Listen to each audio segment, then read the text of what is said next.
অটল যেন থাকিতে পারি আল কোরআনের সাথে, ধৈর্য নিয়ে চলতে পারি দিন কায়েমের পথে। আমি অটল যেন থাকিতে পারি আল কোরআনের সাথে, ধৈর্য নিয়ে চলতে পারি দিন কায়েমের পথে। এমন ধৈর্য দিও, সাহস দিও, এমন ধৈর্য দিও, সাহস দিও, ও গো দয়াময়।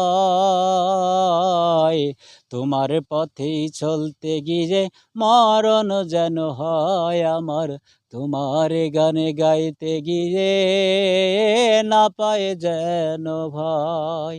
আমার একটি স্বপ্ন পূরণ করো, ও গো দয়াময়। তোমার পথেই চলতে গিয়ে না পাই যেন ভয়, আমি তোমার গান গাইতে গিয়ে মরণ যেন হয়।